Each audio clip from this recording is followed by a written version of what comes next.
Live from the city that never sleeps. 17 miles from Madison Square Garden, New York City. It's America at Night with Rich Valdez, America's favorite late-night talk program, featuring interesting guests from around the world and calls from across America. And now, here is your host, Rich Valdez.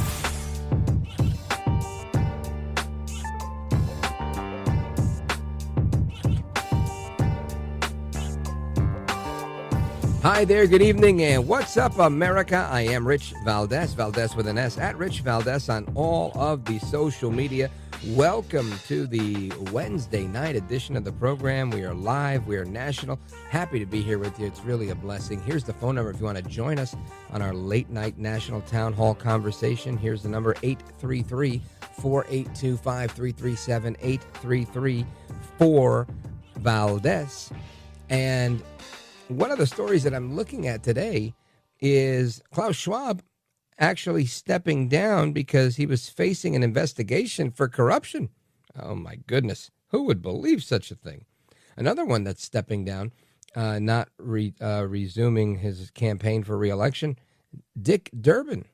Senator Dick Durbin has announced his retirement from the United States Senate, and we do have an audio clip on that one. Listen to this. The decision of whether to run for re-election has not been easy.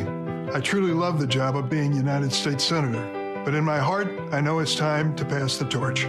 So I'm announcing today that I will not be seeking re-election at the end of my term. The people of Illinois have honored me with this responsibility longer than anyone elected to the Senate in our state's history. I'm truly grateful. Right now, the challenges facing our country are historic and unprecedented. The threats to our democracy and way of life are very real, and I can assure you I'll do everything in my power to fight for Illinois and the future of our country every day of my remaining time in the Senate. I've given over half of my life to House and Senate congressional service. I've always tried to stand up to power on behalf of the people of Illinois and our country, but none of it would have been possible without my wife, Loretta, our kids. All Christine, right, that's enough. Paul. This Dick Durbin, what a Dick Durbin he is. And let me tell you, I don't care. Yeah, this guy's older than old. He's done all the grifting and the grafting that he can do. What else is next for him? Now it's time to go spend all the money he's made, right? Big whoop. No Dick Durbin. Big whoop. No Klaus Schwab. There's always going to be another one that fills in their spot. But what I'm going to ask now is, what is Illinois going to do without Dick Durbin? Unbelievable. I'm thinking that they're going to celebrate. Maybe they'll save some money. Maybe Dick Durbin is going to dedicate himself to being a retired senator that serves as the envoy to criminal aliens, right? Maybe he can go to El Salvador and visit Kilmar Abrego Garcia. Or maybe he can go to the ICE detention center and visit Mahmoud Khalil, right? Because 5 other Democrats did that today. This group of 5 lawmakers visited 2, not just him, but 2 pro-Hamas activists that are being held in the Louisiana Immigration Customs Enforcement Center. And they said that they're not only being held unlawfully, held in harrowing conditions. And I think to myself, obviously because I have some disdain towards the Democrats in Washington. So immediately my thought is jail supposed to be nice?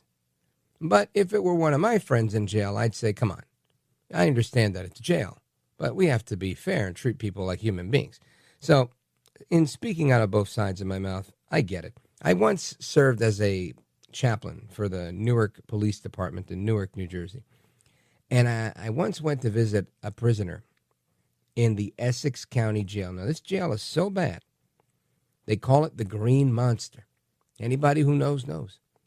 And I went there to visit somebody and pray with this person. And let me tell you, I was like, wow. I thought it was ugly and dirty and filthy. But when he was telling me about how he hadn't gotten food in several days and how, you try not to get too close to the floor because there's mice or rats that run around, I thought to myself, my goodness, that's brutal. Now, I once had the good pleasure, and I'll use those words loosely, of sleeping on a studio floor, and this studio, a radio studio, that had no heat in New York, because sometimes those things go off at night. And I knew that this place had mice. Didn't have rats, but had mice. And I had to sleep like, laying on my arm, on my shoulder with my jacket kind of as a blanket. And I had something. I don't know what I had, but maybe the scarf that I was using, because it was wintertime, rolled it up and made like a makeshift pillow. And all I could think of was, I hope these little, mice don't come bothering me. But that was nothing compared to the stuff that I heard when, this guy that I was talking to who was in jail.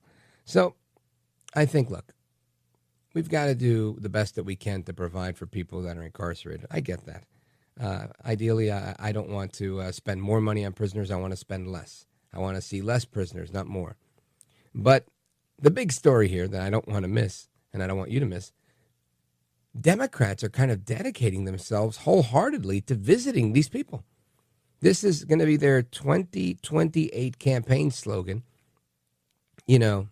Free this one and free that one. I think it's a losing strategy. I don't believe any Americans, I can't find anybody, any side of the aisle, other than AOC All Out Crazy and Van Hollen and the rest of these nut jobs, that actually think this is a good place for them to be. But nonetheless, 5 of them went to visit. Who are they? Senator Ed Markey from Massachusetts. Congresswoman Ayanna Pressley from Massachusetts. Congressman Jim McGovern from Massachusetts. Were all pictured outside the facilities yesterday, visiting Mahmoud Khalil and her constituent Rumeysa Öztürk. And they are very proudly posing for the cameras in solidarity outside this jail. All right. And actually, I've been told we have a clip of Presley. Listen to this. I'm just here to conduct oversight, to see it for myself in real time exactly what the hell is going on here, and exactly why Rumeysa Öztürk and Mahmoud Khalil and others are here. And just know that this is an issue of consequence for everyone, because their constitutional rights were violated, due process was violated, and there are already some 300 people that we're aware of who have had their student visas revoked. Oh, my goodness. We are revoking the visas. Listen, I know we talked about this on this program, and we've talked about it in the past, but I'm going to remind a lot of people, and I don't think I need to remind you. I'm reminding Ayanna Pressley and her friends in Congress and the Senate that the United States has a lot of power, right? The presidency comes with a lot of power, a lot of executive authority, a lot of emergency power in order to protect this country. And it has that for a reason. Right now, you may not like the idea. I know that on its face, I probably wouldn't like it either without understanding circumstances. But the fact that publishers of certain newspapers that were supporting secession, separating from the United States, supporting a civil war, these publishers were jailed at the behest of President Lincoln during the Civil War. We saw a number of things like this happen because of these police powers, these emergency wartime powers that a president has. Now, I think what happens sometimes is people start to play very fast and very loose with wartime terminology when there is, in fact, no war. Right now, there's certain wars and there's certain actions and things like that are going on, executive orders that people say have not expired, but they in effect expire, when those situations call for it, unless they don't, unless they're rescinded by the current administration. Some of them are timed, right? Kind of like things we've seen in the past. But I'm getting off topic here. The main point I'm making here is if President Trump feels that these people are in this country and they're promoting Hamas, and Hamas is at war with, i.e., the United States because of the Houthis and everybody else that Iran is working through, and attacking our ally Israel, our strongest ally in the Middle East, the Secretary of State, the President, they have every right to do these things. None of this stuff is illegal. It's already been to court. Why are we still talking about it? I don't know. If you guys disagree with me, give me a call, 833-482-5337, 833-4-VALDEZ. Also, there's a poll out, and I want to give you some of the details on this poll, but basically indicates that despite what the media is claiming, small businesses and the sentiment for small business has remained historically high throughout the start of the Trump administration earlier this year. Who would have thunk it? The media tries to run a number on everybody, but the Job Creators Network has a monthly poll, and I'm happy to see what we see. 61.9% is the current number. I'll explain a little bit more when we come back. Don't go anywhere. This is America at Night with Rich Valdez.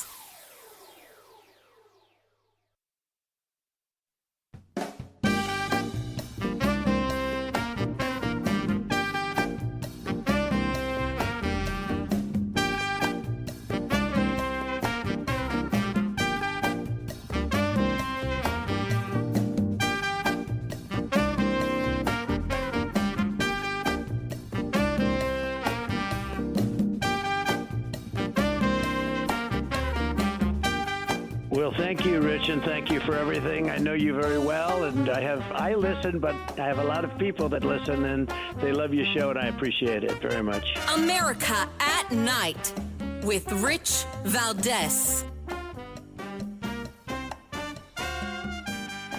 All right, amigos, welcome back. Rich Valdez keeping you company here on the late shift right until midnight Eastern, where I am. Of course, depending on where you are in the country, that's a different time for you guys. But we're here for the long haul, so welcome to the conversation. And I want to talk about something that I saw here. It's a piece in Town Hall. It talks specifically about what small business owners really think of DOGE. And I love that because despite what the media tries to tell you, the sentiment from small business owners and towards small business is high, right? It's higher than many in the media expected it to be. So I want to get into this with somebody who knows a thing or three about small business because he's worked for the SBA and he's been a small business owner himself for a very long time, in addition to being a longtime advisor and appointee to President Donald J. Trump's former campaign, the administration, and he's a senior advisor to the campaign as well, working on all three campaigns for president. Bruce LeVell, welcome back, sir. Hey, Rich, thanks for having me. Thanks. My pleasure. My pleasure. And this article I'm looking at, I think is pretty interesting because you would think that everybody has something bad to say about Elon Musk. Jasmine Crockett, chief among them. She was on the Tonight Show with Jimmy Kimmel. I want to play a little clip for you. Listen to this. Lack of leadership. We're stripping the country down. We're really, I don't know if that we'll ever know how much damage will have been done because some of the things are very much under the radar. You get to see these things that are important to Americans that aren't. Like, I mean, we do pay attention to Pete Hegseth and we pay attention to Elon Musk and whatnot, but the little things are the things that are really are terrifying, aren't they? No, it really is. But let me tell you something. We really don't know how much damage they're causing. Like, when I tell you that the level of incompetence is almost, like, incomprehensible, it is so bad. And when you bring up the idiot known as Elon Musk,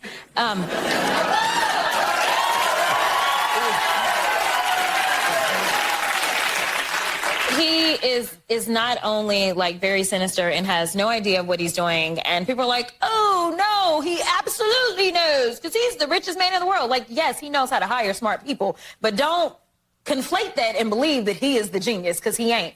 And so he has inflicted so much harm and done so much that even Trump don't want to talk about it. When the last time you heard about Elon?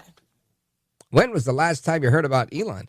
Well, I want to get to the bottom of this because Elon Musk himself is saying that his time with DOGE is going to be coming to an end. He's been saying that, right? I think it's always been predetermined that he was going to serve through May.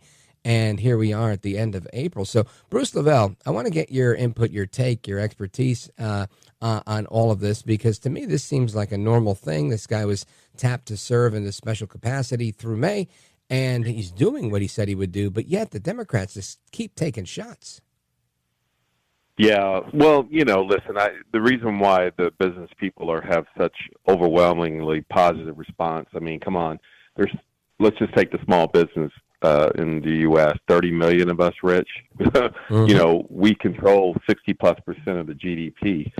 So, obviously we understand balance sheets, we understand payroll, we understand everything that relates to making sure you pay your taxes and, quarterly taxes especially. We're the agents of the IRS because we have to turn in those quarterly payroll taxes and sales tax monthly to the state, et cetera. The list goes on. So we understand skin in the game.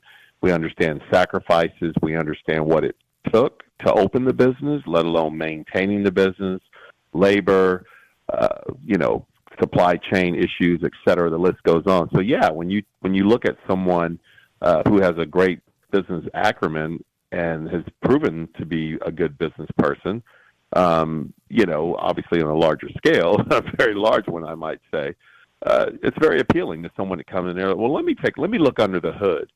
And Rich, historically, unfortunately, on both sides of the aisle, most of these spots were given to politicos and bureaucratic establishment style people who don't really understand what it's like to take your credit cards, your car, your wedding silver, and put it on the line and hawk it and open up a business and say, well, and tell your wife, we're up probably 60 days of being homeless if this doesn't work. Are you sure you want to do this? Many testimonies out there of small business that sacrifice to open their business. And by the way, that was my testimony I just gave to all the listeners.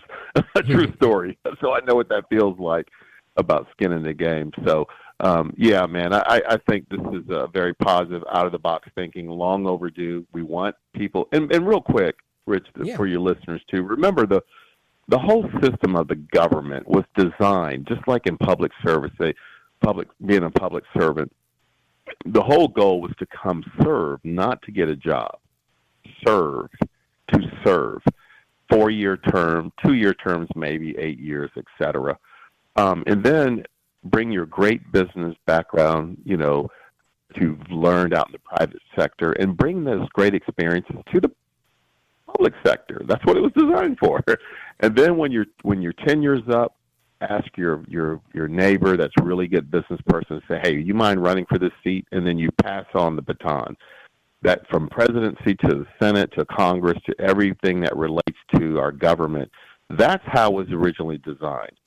So President Trump, obviously, with all the folks that he has appointed, myself, I was appointed the first term over the small business White House advocacy for cutting regulations, et cetera.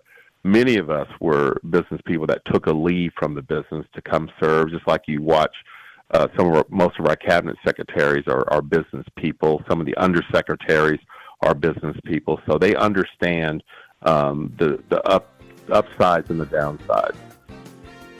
Folks, very true words from Bruce LeVell, longtime advisor to President Donald Trump.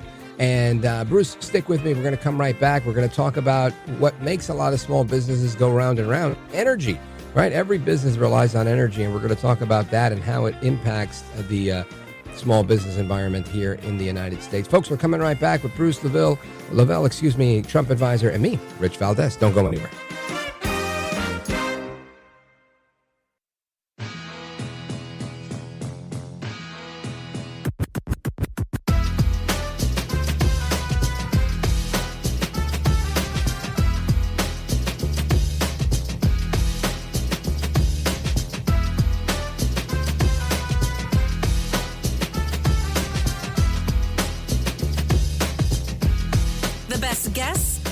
Opinions. This is America at Night with Rich Valdez. All right, familia, welcome back, amigos. We continue the conversation with Bruce LeVell. And Bruce, I want you to hear this quick clip we have from the CEO of Chevron, the energy company. He was on CNBC yesterday saying that there are no signs at this point that we are in or close to a recession. Check this out. You don't think we're headed into a recession in your plans at this point? There's no signs that we see at this point that we're in or close to a recession. There are signs that growth may be slowing. And again, we have to always be prepared for that. But ours is a long cycle business. The capital we put to work in our business isn't there for just a few years. It's typically there for decades. So we really have to take a longer view and not get buffeted too much by short-term market movements. Again, that's Mike Wirth, the CEO of Chevron. And Bruce LeVell, I tend to think the same way. I think most business people are in things for the long haul. Of course, temporary market upsets can affect certain businesses, but by and large, people are here for the long haul and trying to make it, as we say in Spanish, a largo plazo, for the long term. And I think that the Job Creators Network poll that came out that shows 61.9% of small business owners having positive sentiment about the economy and the direction of the country is a very good thing. And hearing from the CEO of Chevron as well, I think this is the right attitude. What are your thoughts? Well, yeah, I did actually watch that. I tune in to CNBC. I'm a numbers guy, so I did watch that, and many others that had the same sentiment as it relates to where we're headed. But I will tell you this: had President Trump not been elected, we were headed for being pushed off the cliff. And this is a business. This has nothing to do with whether you dislike someone. I just dislike the way that we were headed in the previous administration. I mean, come on, Rich. We flooded the economy with money. We printed and flooded. We shut the country down. We caused a lot of small business to go out. We made a mandate on people to take vaccines, et cetera, push them off their jobs. So where I'm headed with this, we interrupted the wealth stream in a lot of households in the last administration. And, one of the things I talked about this earlier on the show, we talked about Jerome Powell lowering the interest rates, et cetera. But let's talk about more deep and where we're sliding with 28 and 25% interest rates on credit card debt, which is on the backs of the American taxpayers, or just debt in general. Student loan debt makes up out of the $34 trillion of the deficit that we have, almost $2 trillion. We can go down the list on debt. And President Trump knows this, just like what we had in the first administration on the Trump tax cuts. Lowering the FICA meaning, more money to incentivize your employees for raises. One of the big incentives for small businesses, obviously, offering health care. Health care is absolutely, almost impossible for a lot of small businesses because it's so expensive. So he understands the only way to combat this is cut the fat. As you see what's happening through DOGE earlier in your segment, we talked about going in and looking under the hood and going down line item to line item. Do we really need this? There's redundancy here in the government. There's redundancy in the business. So, all this in a nutshell affects the bottom line, back to the profit and loss statements. People forget the nation is a profit and loss statement. That's the way I look at it. President Trump wants to be profitable, not a loss. And the only way we're going to be profitable is get the burdens off the taxpayers' back, which is high regulations, high taxes, and really bad decisions that affect the bottom line of households and income streams throughout the nation. So it's going to take a little time, but it is getting better. Because remember, when you kind of remember this as the nation. I'm a retailer. I had 30 years in April in business, and I saw the financial downturn. Yeah, thank you, brother. I saw the financial downturns in 2008 and what bad stewardship did to the nation with the subprime and derivatives that literally pushed us off the cliff and killed banking. When I say banking, small banking, community banking, which was a life support for small businesses. So, all this in a nutshell, a lot to unpack. A lot of work to do in the next 4 years. A lot of it is reducing the deficit, reducing the debt. And real quick, and this is also for your listeners, the cities and the counties and the states that can sustain any downturn or any, we call it, readjustments in the economy are the ones that have the least tax base. Meaning, if your sales tax are low, your property tax are low, all the things that keep, real skimpy, I use that term, are the ones that can maintain and sustain when the economy slows down a little bit. So that's something to be taken, because, for example, you have like New York, 9.5%, 10% sales tax. You have other cities that are at 9%. You have third parts of California who are 10.5%. And then you have other cities that are 5%, 4%. So which one of the ones have the strongest sustainability? So President Trump sees this whole like a big grid. And so this is something that I'm excited about. You're going to see a lot of small businesses being birthed and grown and maintained because of these great decisions as it relates. And, it's also going to, watch this, I say it on your show, it's also going to spur even more minority businesses. You're going to see more, especially in black business. Watch what happens in the next 4 years. It's going to be phenomenal. Amen to that. Folks, we're on with Bruce LeVell, former SBA appointee of President Trump's, former campaign advisor, longtime advisor to the president. And Bruce LeVell, any chance I could get you for a few more minutes in another segment, or do you have another commitment?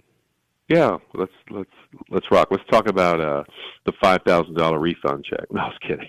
Well, I actually want to talk to you about something you just said, right? You said how they ruined the mortgage markets and all of that. I feel like with all the influx of cash that's come out, they did the same thing with cash, right? The dollar's taken a beating. Exactly. And now we're kind of like trying to put it on life support. So I want to talk about that because there's been some developments there that I think you being a numbers guy could really add some value to that conversation. So, folks, we're going to come right back with Bruce LeVell. This is America at Night with Rich Valdez. Call now, 833-4-VALDEZ. That's 833-482-5337. 833-4-VALDEZ. That's Valdez with an S.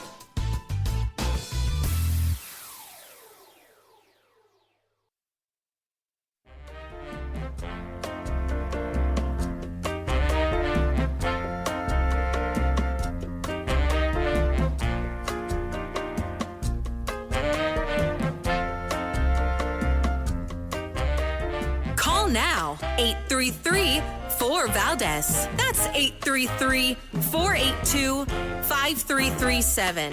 833-4-VALDEZ. That's Valdez with an S. All right, amigos, welcome back. We continue our conversation with longtime Trump advisor Bruce LeVell. That's level with an extra L. And Bruce LeVell, excellent analysis that you gave us in the previous segment. And for me, it opened up the thought process, or I should say, it begs the question of when we saw our economy basically decimated because of the bad loans that we were securitizing back in the crisis then. I feel like similar action is happening now where we're flooding our own economy with cash, where the Biden administration was buying T-bills through the federal government and certain stocks to make the balance sheet look okay. But in effect, the P&L wasn't mathing, right? And we're dealing with that right now. And part of that is a dollar that is, I don't want to say struggling, but definitely not in the position that it ought to be in. So that being said, the Office of the Comptroller of the Currency released a video on Twitter, which I thought was interesting because they had put this out about a month ago, but they doubled down and confirmed it, I think it was last night or this morning. Listen to this. Digital assets are firmly ingrained into the financial services landscape. Today, more than 50 million people own cryptocurrency, and hundreds of businesses engage in cryptocurrency and require banking services. National banks and federal savings associations are well positioned to support crypto asset activities from within the federally regulated banking sector. I'm pleased that recently the Office of the Comptroller of the Currency clarified that certain crypto-related activities, including crypto asset custody, holding deposits as reserve-backing stablecoins, and using distributed ledger technology and stablecoins for payment activities are all legally permissible. The OCC also confirmed its expectation that banks conducting novel crypto activities do so with appropriate risk management processes in place. This action reduces regulatory burden, encourages responsible innovation, and enables banks to leverage new technology and innovative ways to serve their clients and customers. To learn more, visit occ.gov. So Bruce LeVell, again, that is the controller himself delivering this message. And my question to you is, I think this is a very, very big move, saying that we can now use distributed ledger technology for crypto in a bank, which was previously not the case, and holding assets for stablecoin. I think this is something that could really strengthen the dollar, because we've talked about a return to the gold standard, and this is something that I think would complement that. Your thoughts on all of this? Well, the crypto, I'm an old school guy. I think it's another form of moving currency around, but it should never, as we call it, put all your eggs in one basket and let it ever define your complete financial portfolio. Just like I tell, all the listeners here, don't make the stock market your financial portfolio solely. You be very diversified. It's one of those deals where it's the chair sitting over there in the corner, and if the chair is still there, it's good. If the chair is not in the corner anymore, it doesn't affect your household. So I think that's the approach. I know that's very elementary and fundamentally how I'm addressing that, but I'll just be honest with you. In addition to the future and us streamlining currency, moving it at nanoseconds versus what we have historically. Right. I just caution everyone to be very diversified. And I'll just say this, and I say this everywhere, always make sure you have a piece of land. And everyone listening, buy a piece of land. Buy a piece of land, and keep it in the family, and that's part of your generational wealth portfolio, not to mention other things.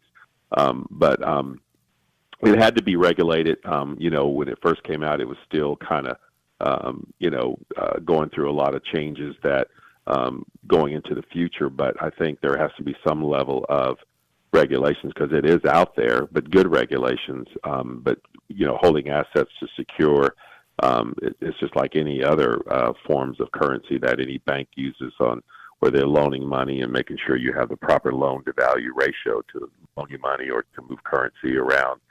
So, you got to be optimistic. It's there. It's here. We're all using it. But, you're talking to a guy that's been around the sun 61 years. I say let that just be another part of your portfolio, but by no means make that all of your portfolio. Oh, for sure. I agree with that 1,000%. I think the big takeaway for me here, Bruce, and it's exactly what you just finished saying, is that this now allows banks, which previously weren't able to say, I had a Bitcoin that's worth, 80 or 100 grand, whatever it's worth today. If I had a Bitcoin or 3 or 10 Bitcoin, that I couldn't dump those in my bank account or use them as collateral for a loan before, but now I can. To me, this is a game changer because we've seen Bitcoin and other coins hold a certain degree of value that they're creating. Right. And I think as we see a dollar that's becoming weaker and weaker, and the ability for banks to attach something to a stable coin, to me, it opens it up to say you can have a stable coin backed by gold. You can have a stable coin that's going to be backed by crypto. And I can now lend you money based on this stuff that you have, and we can hold that stuff. That, to me, makes things very, very interesting. Things that, it was the Wild West before, like you said. Now with this bit of regulation, I think it opens the door for more and more generational wealth for people because, sky's the limit is my thought. And really, my overarching thought here is that this is ultimately something that we once saw a gold standard. I think, and you tell me what you think, we might see a new standard that includes a stable coin that's perhaps asset backed by rare earth minerals, precious metals, or pretty much anything else. Mm-hmm. Yeah. Your thoughts? Well, hey, man, he who has the gold makes the rules. It's been around for thousands of years. You know what kind of business I'm in, too, Rich. Oh, yeah, you're in the jewelry game. Yeah. Sure right, for 30 years, and in real estate, too. And listen, the most successful people I ever met in my life, including my good friend President Trump and a lot of his friends I've met, They own land and buildings, and mainly land. The other things are good to have, but once again, it's the chair sitting over there on the corner over there. It's there. It's making money. It's ours. It's over there, but it's still over there.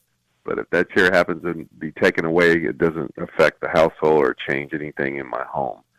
So, and I think that's in everything we have to look at in life. Of course, my 30 and unders, they want to argue me down on this particular subject. I bet they do. Bruce, let everybody listening know how they can follow you and keep up to speed with the amazing work that you're doing. Yeah, well, I'm on X, Bruce_LEVELL. I do a lot of TV, of course. CNBC and Newsmax, Fox, and many others. And I'll go on anyone's show to talk the good word, the good optimism, and that's what's so cool about in this Trump administration. So it's a lot of great out of the box ideas. So I'm very excited. I'm excited for everyone. I'm excited to watch the growth. Me too. Bruce LeVell, you are a gentleman, a scholar, and a patriot. Thanks for your time. I really appreciate it. Godspeed to you, and we got to do it again soon. Yeah, bless you. Thank you. Have a good day, Rich. You bet, brother. And amigos, your thoughts, your calls, and reactions to all of this when we return. This is America at Night with Rich Valdez.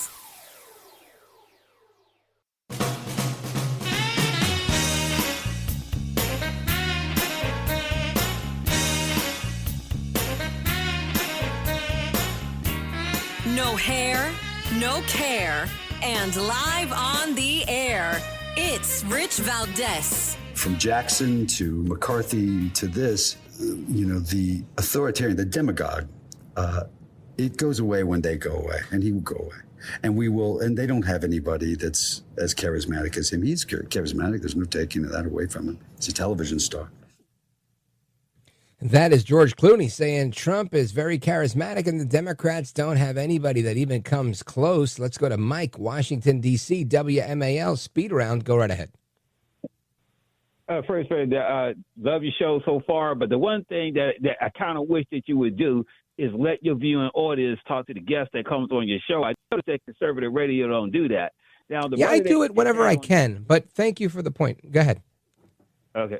Yeah, I just wish you do it a little bit more because every time I listen, I don't see you do it. I mean, that's the high. I agree. Anyway, we will do it. Go ahead. Oh, okay, that's cool. But the brother that you had on the show, I wish that advised Donald Trump. I wish you would advise him to do more town hall meetings in the black community. There are a lot of black men are still going through hell. It's still being attacked because they voted for Donald Trump. And he needs to do more town hall and meetings in the black community to thank those brothers that went out there and vote for him. And he's in the District of Columbia right now. Yeah, listen, I think you're 100% right. And what I could say to that is I think the reason Trump picked up so much support from black men was because he was out there, right? I went to the rally that he did in Crotona Park in the Bronx, the South Bronx. Lots of black men there. And I was surprised because it was a relatively Spanish area where we were, but Hispanic, I should say. But you're not wrong, brother. You're right on. And definitely more outreach. You can never go wrong with that. Chase, Roswell, Georgia, WGKA, Speed Round. Go for it. Hey there, Rich. I really appreciate you getting me on. Got me on quick this time. I felt like I just called in, and I want to say it was about 13 months ago. I remember I was staying in a Airbnb kind of in middle to western Cobb County for a couple of nights, and listening to your show late night, just really enjoy catching up on AM radio. And I'm glad to say, I remember about a year ago, we were all worried that AM radio might be shut down temporarily for a bit, which was worrying people for quite a while. We didn't know if George Soros. Thank God we made it. You're right. There was an attack on AM radio, Chase. Thank you for listening. Thanks for your call. I'm glad we could get you on with seconds to spare on the clock. I appreciate it, brother. Shout out to Georgia, WGKA. And amigos, we come back with more. I'm Rich Valdez.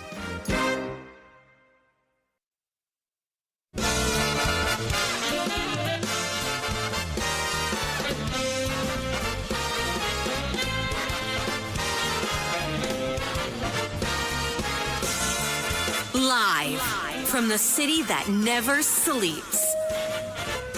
17 miles from Madison Square Garden, New York City. It's America at Night with Rich Valdez, America's favorite late-night talk program, featuring interesting guests from around the world and calls from across America.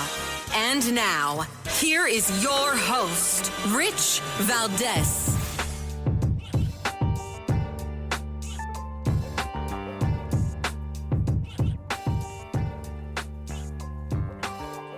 Hi there, good evening, and what's up, America? I am Rich Valdez, Valdez with an S, at Rich Valdez on all of the social media, your liberty-loving Latino amigo. Happy to be here with you this Wednesday night. We're live, we're national. It's about 7 minutes past the top of the hour, and it's a blessing to be with you. Our phone number, 833-482-5337, 833-4-Valdez, if you want to join the conversation.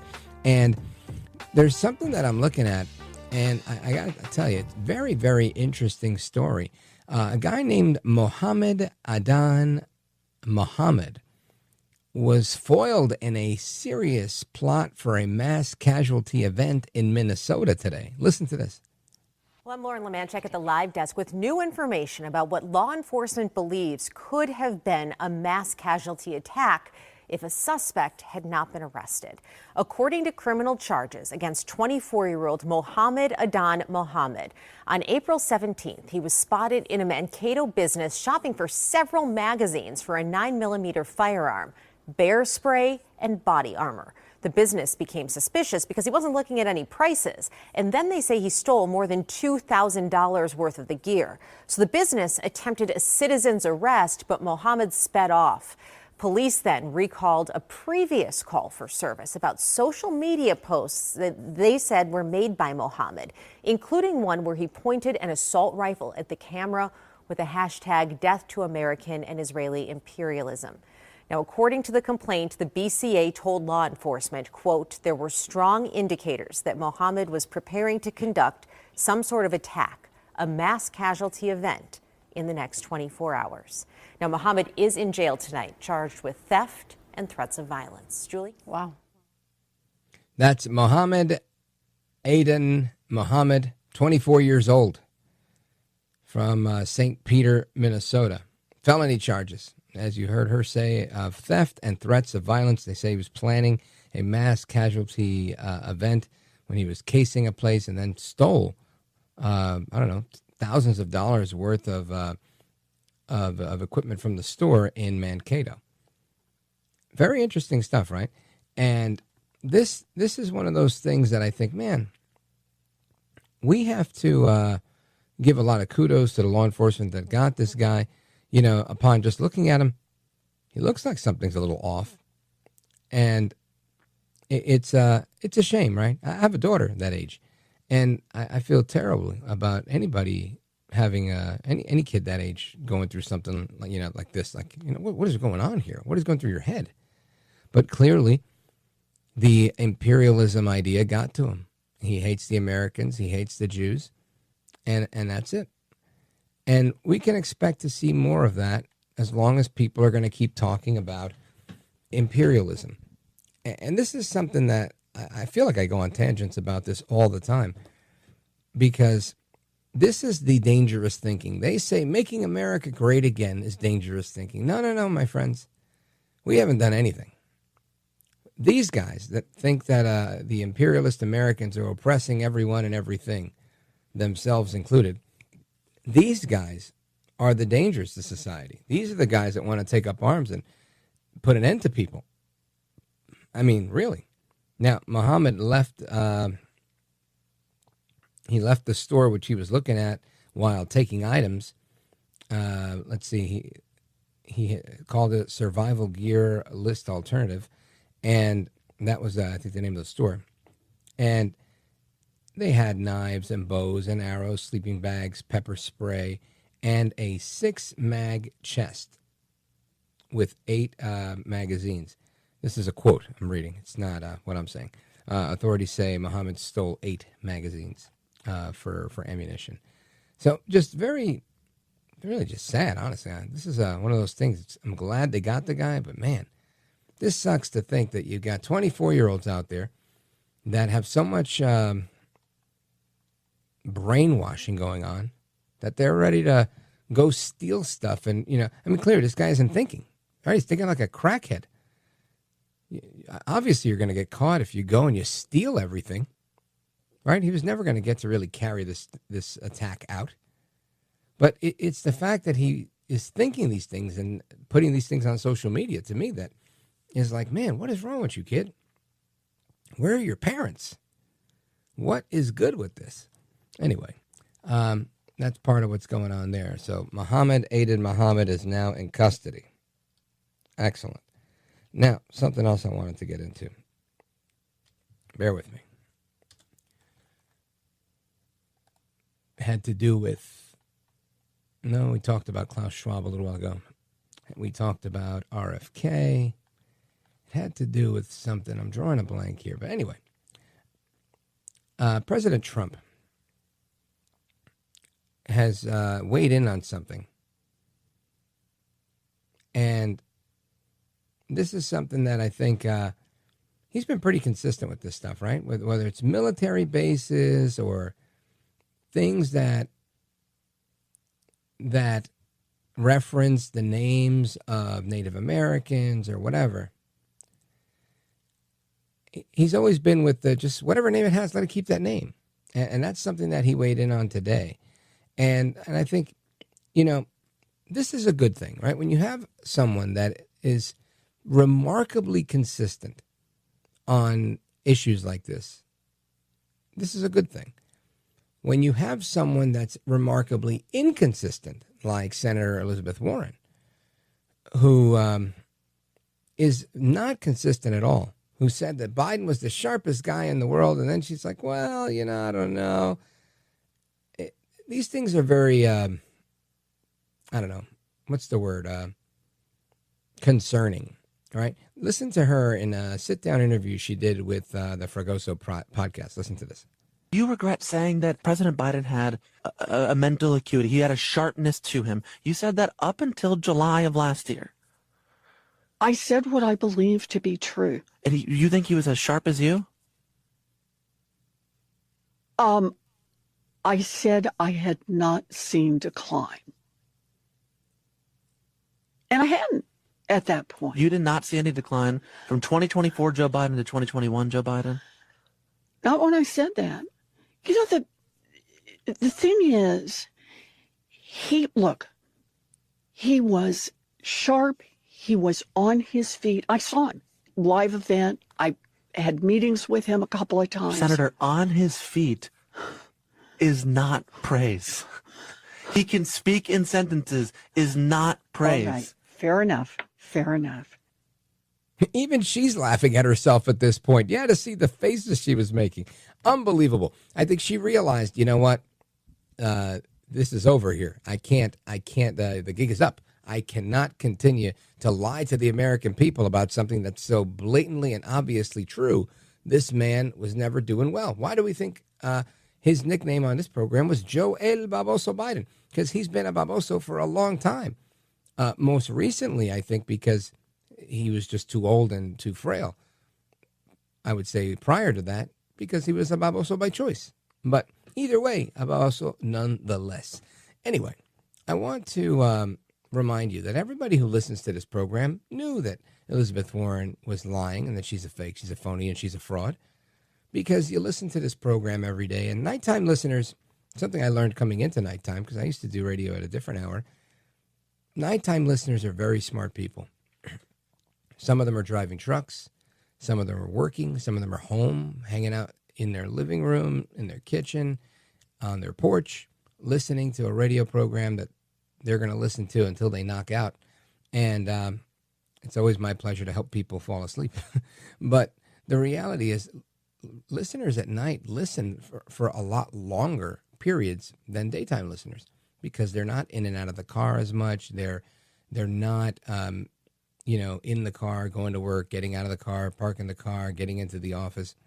It's a different day part. And people oftentimes want to hear the show. One of the number one questions I get is, how can I listen to you? Where can I listen to you? What station are you on? Or they'll say, I listen to you on this station, but they're playing a sports game tonight and I can't hear you. Where else can I hear you? Well, I always tell those people, just go to richvaldez.com. But if you struggle with getting good reception in your home, you need the C. Crane CC Wi-Fi 3 Internet Radio. That's your solution. Here's why the CC Wi-Fi 3 is so special. It connects the radio itself to the internet. So the CC Wi-Fi 3 is connected to the internet, and that's it. Boom. You're ready to tune into over 30,000 radio stations across the world. Now, this includes stations that are carrying my show with no static, no fading, no nada. Now, you also get the voice-focused audio, which surpasses any smartphone that's on the market right now. Plus, there's no need to sign into any apps. You don't have to worry about any additional monthly fees, no eavesdropping microphones, or any crazy pop-up ads. And you get a full-sized remote control, so finding what you want to listen to while chilling out in your favorite easy chair has never been simpler. Now, you can also use this, I feel like, but wait, there's more, right? You could use this as a Bluetooth speaker as well, so you could listen to your favorite podcasts or your favorite music. So what are you waiting for? You got to order one. To order one, just ask for the CC Wi-Fi 3 when you call C. Crane. Here's the number, 800-522-8863. 800-522-8863, or visit the C. Crane website at ccrane.com/rich. I'll spell it out for you. That's ccrane.com/RICH. And use my name, code RICH, RICH, when you check out to get 10% off any order that's over $75. Plus, you can also find it right on Amazon. CC Wi-Fi 3. Go get one now. This is America at Night with Rich Valdez.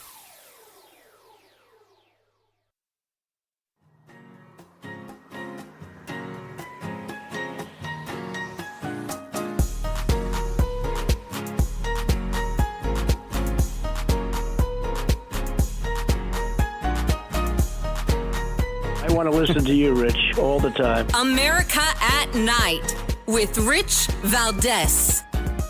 There's things that we'll never be able to eliminate, like sugar. And sugar is poison. And Americans need to know that. It is poisoning us. It's giving us a diabetes crisis. When I was a kid, I always say this. A typical pediatrician would see one case of diabetes in his lifetime.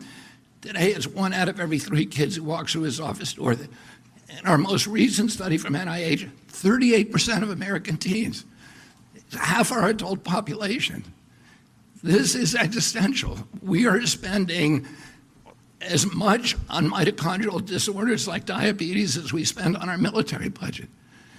We can't continue to exist like this.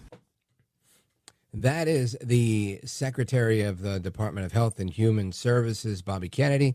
And Secretary Kennedy says sugar is poison.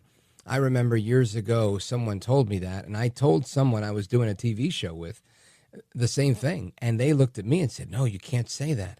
I once said that fat is the enemy, and I was yelled at by some medical people. And meanwhile, this guy was representing a diabetes organization because the radical left had even infiltrated the healthcare establishment. And that was never more true than what we've seen in the last few years. Right? During COVID, we saw so much of bad decision-making going on for a myriad of different reasons. But somebody who was a beacon for truth in that time was Dr. Robert Malone. He's the author of PsyWar, Enforcing the New World Order. And Dr. Malone's an internationally recognized virologist and immunologist. He's a clinical research and regulatory affairs expert. He's held contracts with the United States federal government and served as a project manager. And he's the original inventor of the mRNA delivery and vaccine technology. So I want to welcome him to the program. Dr. Robert Malone, welcome back. Hey, Rich. Thanks a lot for having me on. How you doing? Oh, I'm doing good. Thank God. Hope you're doing well, too. And what's your initial gut reaction to hearing Secretary Kennedy say that sugar is poison? It was a bold statement. I'm glad he said it. It's what he's saying. It may not meet the technical definition of poison, but functionally, he's absolutely right. Our overuse of sugar, refined sugar, is killing us. It's just really destroying the health of America, particularly its youth, exactly as he was saying. Yeah, and listen, I can vouch for that firsthand. I grew up on lots of good Puerto Rican food, and as I got older, I turned right to the fast food because it was so convenient and it was all there. And I didn't go to the doctor forever, and I got really fat. I got up to 269 pounds, and my dad died of a stroke. And he wasn't fat, but he died of a stroke nonetheless. And I went to my doctor, and he read me the Riot Act. He said, listen, if you stay where you are without doing, without making any major changes to your diet and the way you exercise and whatnot, you're looking at your own major heart attack or stroke by 50, and you'll die if you're lucky. If you're not lucky, you'll live a miserable life between 50 and 60 once you've been amputated several times, and then you'll drop dead. And I thought, no, stop playing. And he was dead serious. Bold. Yeah, wow. It was. Wow. And straight talk like that makes a difference in a person's life, huh? Saved mine, I'll tell you that. I mean, and he went on, just to give you a little of his bedside manner, he went on to say, I said, well, how could you say that, Doc? And he turned to me and he said, because I know you guys. And I said, who are you guys? And he said, you guys, Puerto Rican guys. You guys like to eat roast pork, eat rice and beans with everything, eat lots of bread, and I give you advice, and I see you 6 months from now, and you put on 5 pounds. And he said, I see it time and time again. And then the amputations come, and it's an ugly road. And it really woke me up. And I realized sugar is the enemy. Carbohydrates will kill you, Doc. You're absolutely right. And I've done everything I can to cut it out, but my weakness is pasta. I love Italian food. Who doesn't love carbs, right? They do something to the brain with dopamine and whatnot. But folks, we're on with Dr. Robert Malone. He's the author of PsyWar, Enforcing the New World Order. And I want to get your take on this. I also want to get your take on the food dyes, but we have about a minute before we take the break. So you think that it was a bold position for my doctor to say what he said? You think it was bold for Secretary Kennedy? Do you think he's going to have backlash? Minute to you. He is going to have backlash from the industry, but from the left, they seem to want to shoot him for anything they possibly can think of. But I think he's doing the right thing, and you have to admit, the man has courage. He has shown it in so many different ways. He's willing to speak truth to power and not even flinch. That's 100% true. Amigos, keep it locked right here. We're going to come right back with Dr. Robert Malone, author of PsyWar, Enforcing the New World Order. We're going to talk about his book, and we're also going to get his take on the Health and Human Services Department announcing a ban on food dyes, which is aggressive. And just today, they updated it, saying they're moving up the schedule. Instead of 2027, they're moving it up to 2026. So we're going to discuss that as well coming back straight ahead. We'll talk about ADHD, something I know a whole lot about, and everything else that's affecting Americans. So keep it locked right here, amigos. We come right back with our guest, Dr. Robert Malone. Don't go anywhere. I'm Rich Valdez.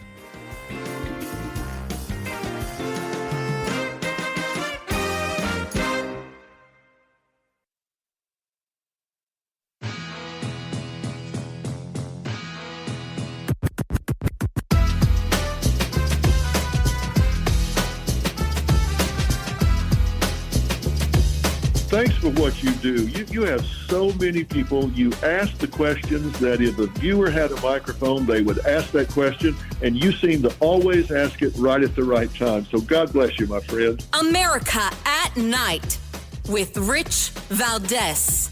The FDA will phase out food dyes used in Skittles, Gatorade, and Fruit Loops. Here's what you need to know. The petroleum-based dyes will be phased out by the end of 2026, according to the FDA. The administration will be working to eliminate 6 synthetic dyes. Many companies, including General Mills, Kellogg, Kraft, and PepsiCo, produce foods regularly with these dyes to, quote, offset color loss due to exposure to light, air temperature, extreme moisture, and storage conditions, according to the FDA. The administration says it will also be asking food companies to stop using FD&C Red number 3 earlier than its previous deadline of 2027.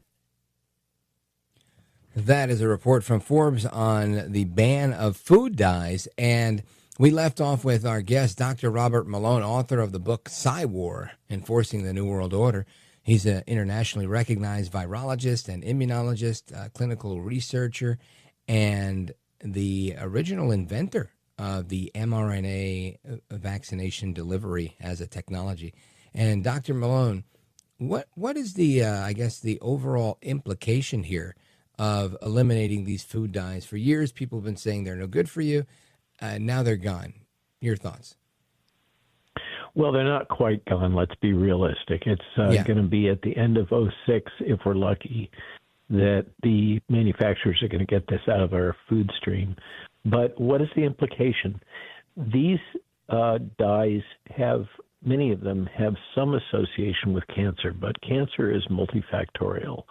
And so are we really going to see any substantial change in cancer rates due to this action?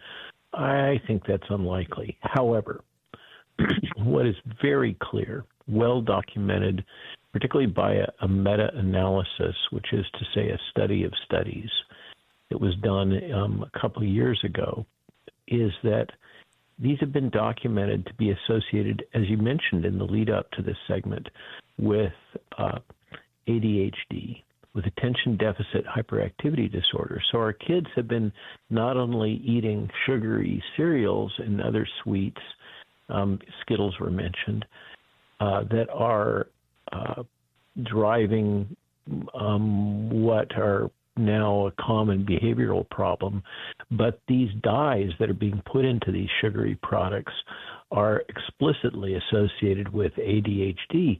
And then, of course, we're adding medicine after medicine after medicine to medicate our kids for these hyperactivity disorders that are being driven by the foods they're eating. Now, this is dead center in one of the topic areas that President Trump tasked the MAHA Commission and Secretary Kennedy with, which is to address the epidemic of childhood disease and, in particular, the over-medication of our children. So let's hope that these are playing enough of a role in the development of ADHD that we see the incidence dropping and the need to medicate our kids in schools dropping. Now, I'm a big fan of getting kids out, particularly boys, out to play outdoors and not having them all canned up in school in the first place. But we'll see whether dropping these really, they're drugs, these dyes, these petroleum-based dyes out of their foods and substituting natural dyes. That's the other part that isn't being emphasized so much in the press, is that FDA Commissioner McCarty has said that not only are these going to be eliminated, but he's now going to authorize 4 naturally occurring food dyes and will accelerate the introduction of other new natural dyes. These are things that are derived from natural products like carrots and beets. Very interesting stuff. Folks, we're on with Dr. Robert Malone, and I think you bring up a really good point here. Now, I'll give you some anecdotal stuff, and you tell me if I'm off my rocker or not. But I used to have a girlfriend that was really holistic, and she was always telling me, you're so easily distracted. And I said, well, I got my ADHD diagnosis in my 30s, and I'm off the walls, and I refused to take the Adderall not because I'm righteous. I didn't like the way it worked for me. Vyvanse, all those stimulants just really didn't do it for me. Coffee does seem to work, like high levels of caffeine, but outside of that, I'm kind of bouncing. And what I find interesting is she always told me, you should really just stop with some of these food dyes. And I was like, all right, whatever, I've heard that before. But she made me do it.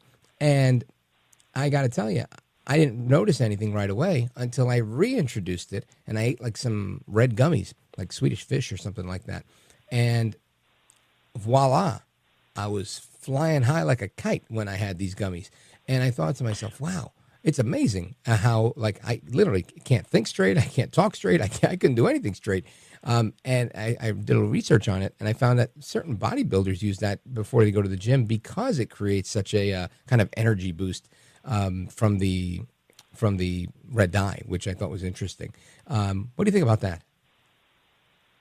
So what you just shared with us is kind of a private version of a particularly powerful clinical trial design, which is called a crossover study.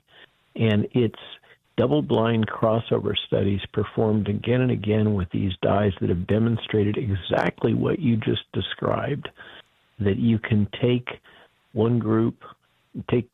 two groups of children and, split them, give one group the dye, the other group not, observe their behavior, and then give the first group the no dye and the second group that previously didn't have it, the dye, and see that you're seeing these effects. So that makes the most powerful clinical study, and you basically did it on yourself.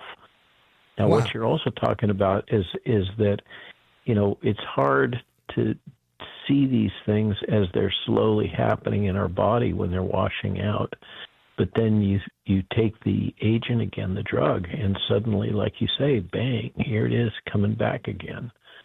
So that's a perfect story that you just shared, and it's absolutely mirrored by multiple clinical trials. Outstanding. Folks, we're doing double-blind studies here, whether we know it or not, with Dr. Robert Malone and me. And, Doc, I want you to tell us a little bit about the book. And I know we spoke about the book the last time you were on, and you were telling us a little bit about, I think it was psychological bioterrorism.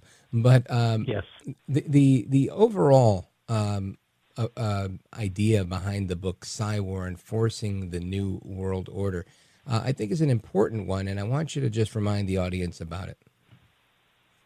Well, thanks a lot for that lead-in.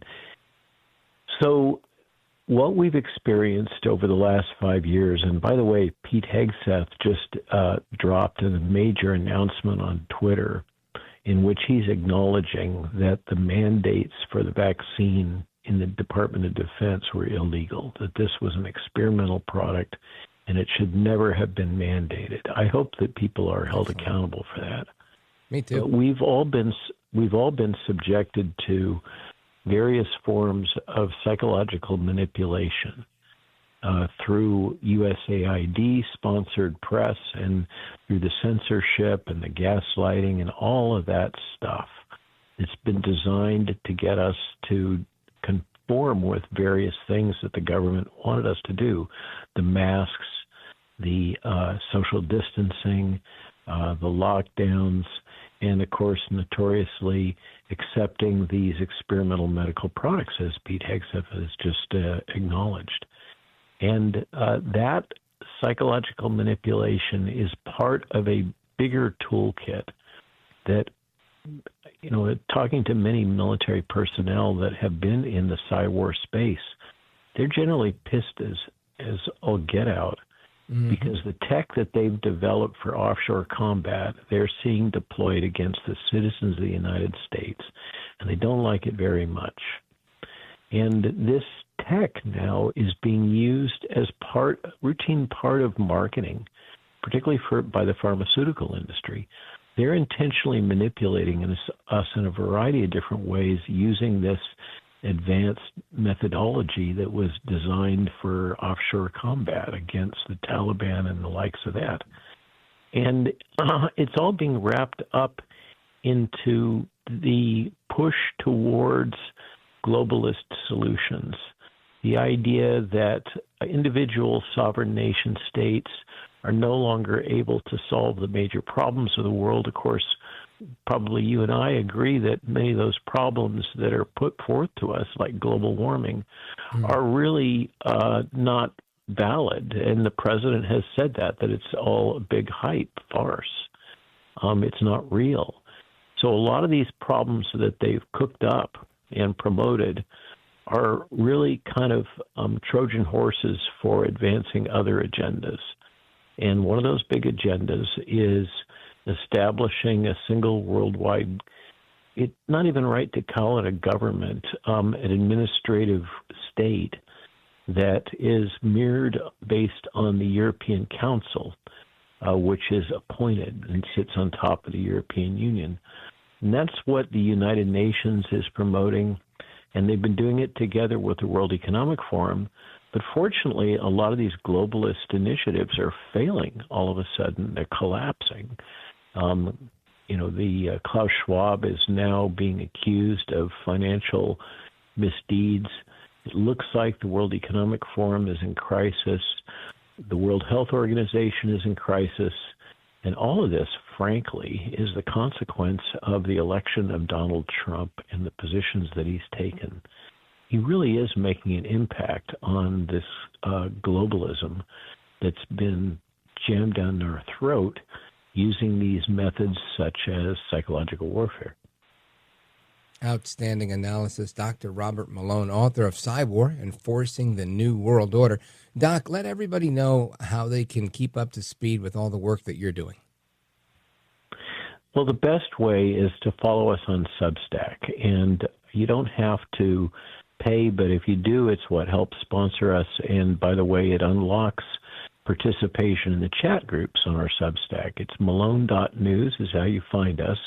We put out content daily. It's how I make my living, because I kind of had my careers destroyed because I spoke out about the jab and went on Rogan and those kinds of things. But it's okay. I'm now a full-time political commentator, and we write about homesteading. We write about global politics. We write about American politics. I seem to write an awful lot about the stuff that Bobby Kennedy is doing these days because it's so important. Well, outstanding. If you ever find yourself in New York City, I'd love for you to stop by our studio near the World Trade Center. And I want to thank you for being here tonight because it really is an honor. Well, thanks so much for having me on, and continue being healthy. You've got quite a story. I encourage you to continue sharing it with people.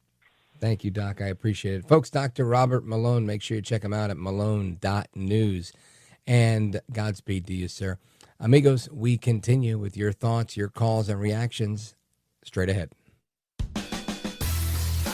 This is America at Night with Rich Valdez. Call now, 833-4-VALDEZ. That's 833-482-5337. 833-4-VALDEZ.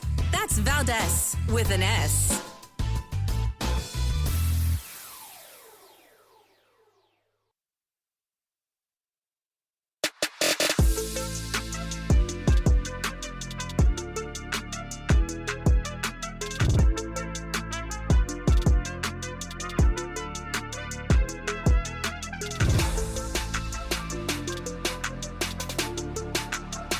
After the guest leaves every night and we're doing open phones, kind of at the heartbeat of America. And you sit there in this radio studio and suddenly you hear voices. Mobile, Dallas, New York, Miami.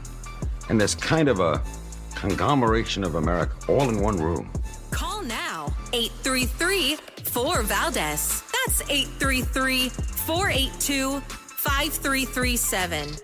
833-4-VALDEZ. That's Valdez with an S. All right, amigos, welcome back. We continue with your thoughts, calls, and reactions. And I want to go to Kathy calling us from Oshkosh, Wisconsin, WOSH. Kathy, go right ahead. Hi, amigos. Hola. So, yeah, I have a point to make. Sure. Listening to you talking. So low-income people or poor people patronize businesses, small businesses. So when small businesses hurt, so do the lower income poor people. Mm-hmm. Yeah, that's a very good point. And, and overall, I think that is not only just a good point, I think it's one of the major points that I often make because I started my career in business, right, as a small business person. First, I was a barber, and then I sold cell phones. Had a cell phone shop, and I sold, accessories for cell phones and whatnot. But the bottom line here is exactly that, right? The great one, Mark Levin, who's a fantastic teacher to so many of us, he had this clip from the History Channel from a million years ago that talks about eye pencil, right? And it talks about the pencil and how, whether it's the graphite that goes inside the pencil, the wood that goes in it, the yellow paint that goes in it, the rubber eraser at the other tip. So many different parts of that touch so many different industries and employ people in different industries and touch so many different people. And that's the reality of life, right? That's how an economy works. And that's exactly what you're describing. You're saying, people go to a 7-Eleven or to their local bodega if they're in New York like I am. And when they go to the bodega and they buy, whether it's a pack of cigarettes or a loose cigarette or a soda or a juice or a water if they're healthy, whatever it is they're deciding to buy, they're contributing to the economy at their level where they live, right in their neighborhood. And when small businesses are affected, that affects the people going to those businesses. And that's 100% true. And that's true for every business. So I think when we talk about business and we say that, small business is the backbone of the American economy, that should never be taken lightly. I think it's a huge point because the media will always play up the people that can afford to pay for the public relations, like the multinationals and the big box retailers. But in reality, when push comes to shove, when I needed to get a replacement faucet for my valve, I should say, for under my kitchen sink 2 days ago because it was leaking, I went to the local hardware store called This and That Hardware, and boom, that was it. I found exactly what I needed. They're a plumbing supply as well, and I got exactly what I needed. So, Kathy, brilliant point. Yes, we have a small, hardware store and bakeries and farmers markets. So, every little bit goes for the greater good. So Very, very well put. Thank you so much, Kathy. I got to take a pause here because we've got to hit this break. But Kathy in Oshkosh, Wisconsin, thank you for your call. Shout out to WOSH, and I'll be right back. This is America at Night with Rich Valdez.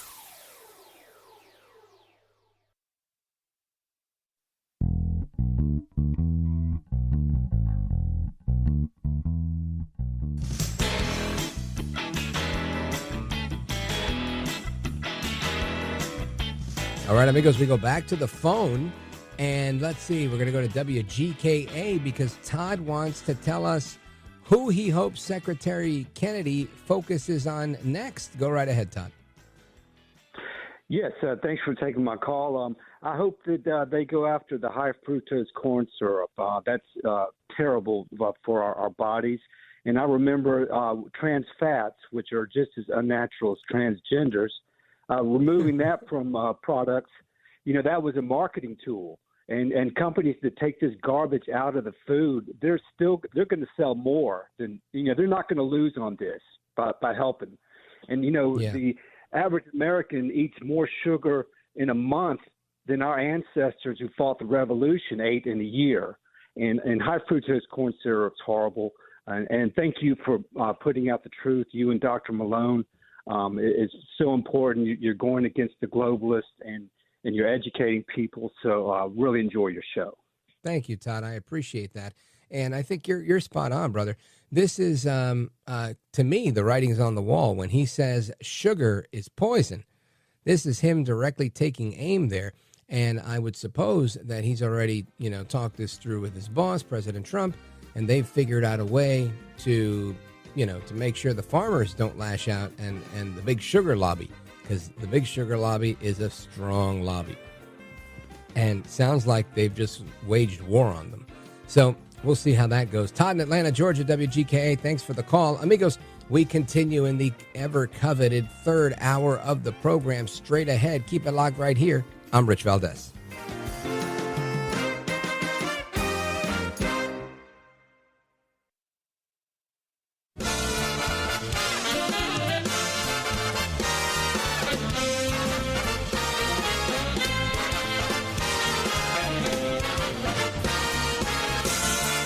Live from the city that never sleeps.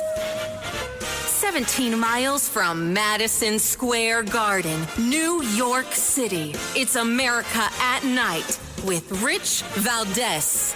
America's favorite late night talk program, featuring interesting guests from around the world and calls from across America. And now, here is your host, Rich Valdez.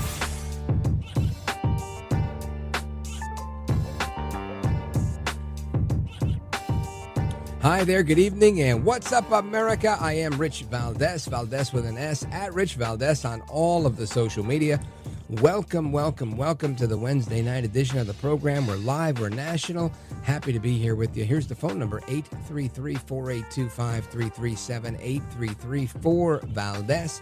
And today, a number of things are going on. Of course, the battle against food dyes continues in Washington, as well as a number of other things. But there's a bunch of people focusing on Elon Musk, right? Elon Musk saying, oh my gosh, he should be leaving. He should be out of here.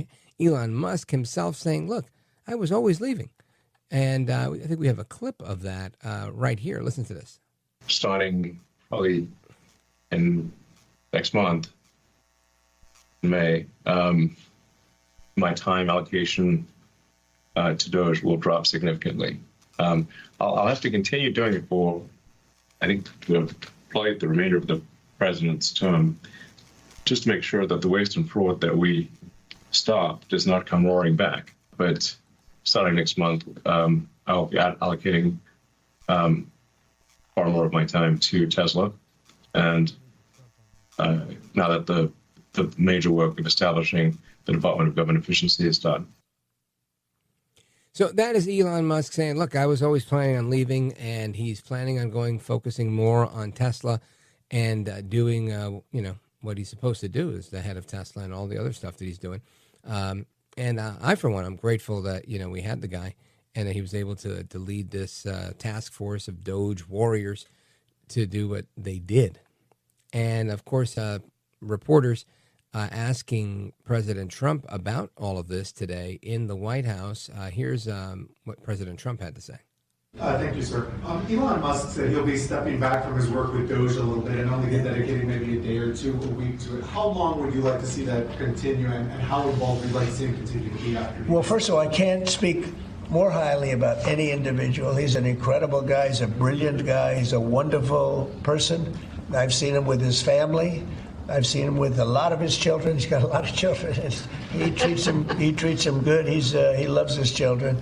But he's a brilliant guy, and he was a tremendous help, both in the campaign and in what he's done with DOGE. And, we're talking about almost $200 billion and rising fast, because many of the things that we were looking at are now being found out to be fact.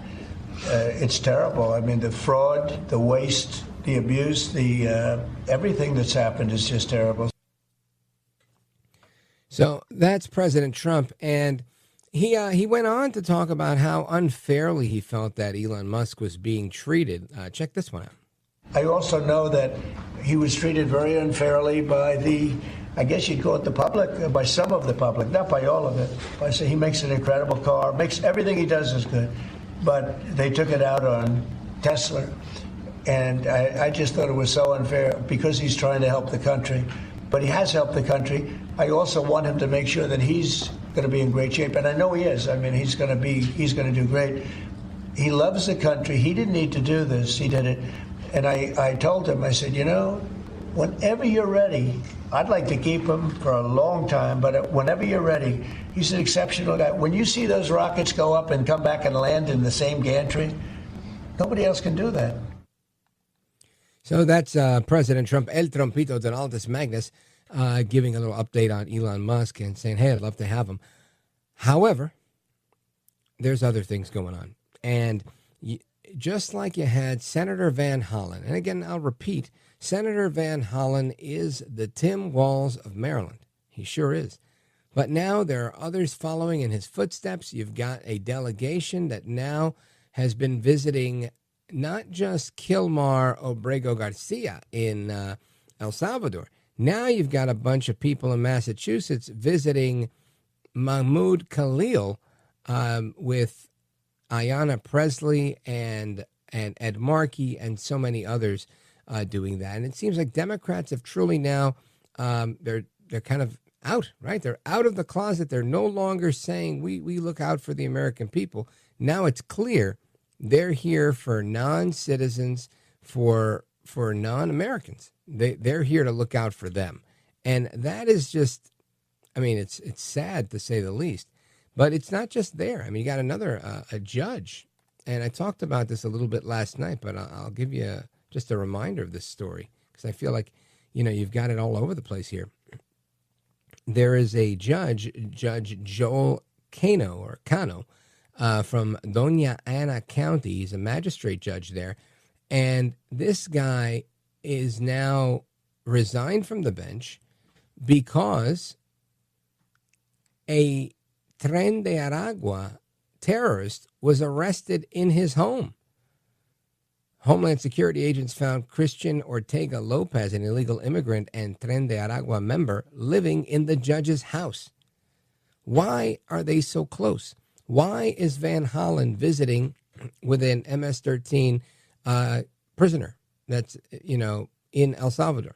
Why are these people going to the pro-Hamas leaders in our country, leading riots on campuses in America?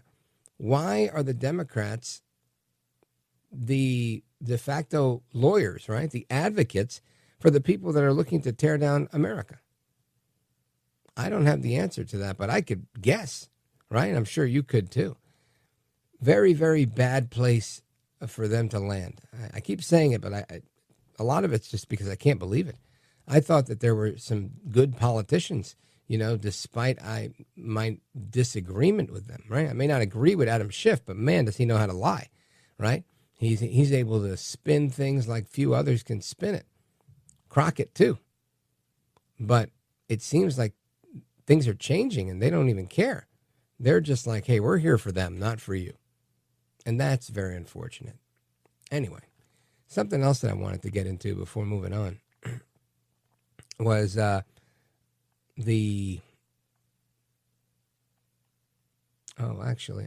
hold that for the next segment because I don't want to bombard you with too many things at once. So maybe I'll just take a pause right here and then we'll come back and talk about Google, because Google lost this big antitrust case. And as you know, I'm not an antitrust expert, but I'm going to bring in an antitrust expert so that we can get the scoop on this. So keep it locked right here. We're going to continue with the big Google case and so much more. Your thoughts, calls, and reactions as well. 833-482-5337, 833-4-VALDEZ. This is America at Night with Rich Valdez.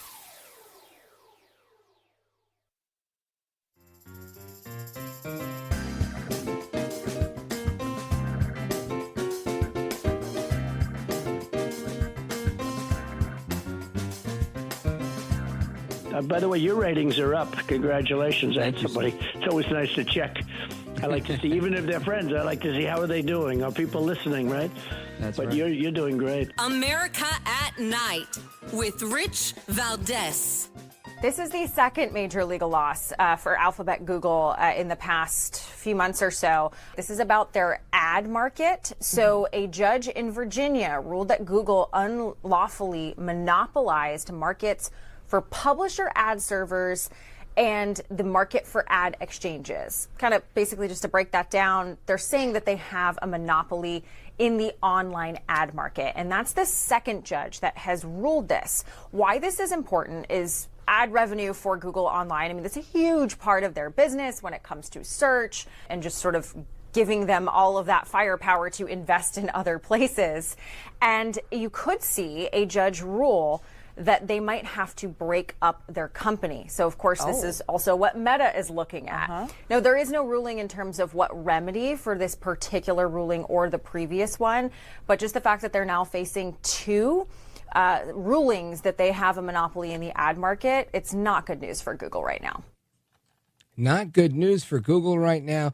This has implications, but like many things that are in the antitrust world, not always easy to decipher.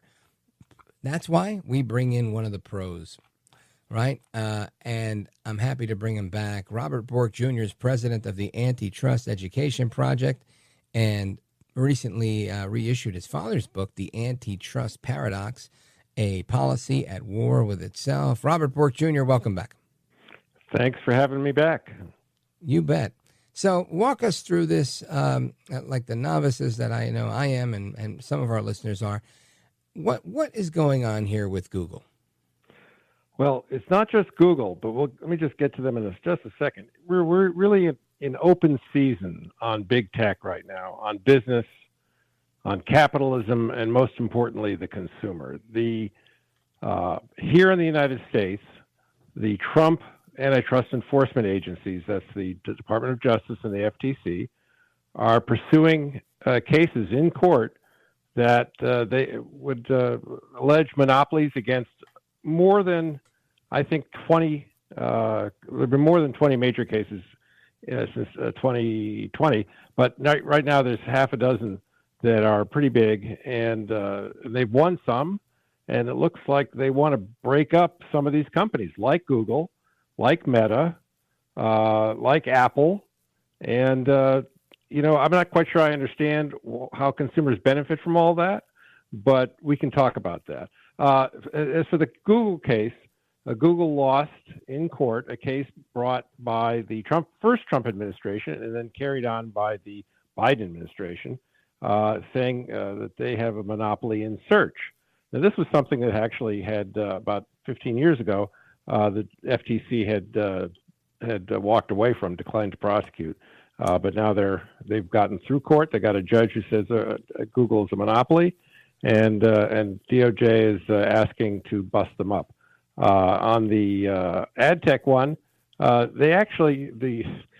thought the reporter who, I hope she doesn't work for you, who was on, I could just see her salivating in my mind there about the whole thing. But actually, in that case, they won about half the case and lost about half the case. The judge said they weren't a monopoly in one area of ad tech, but were in another.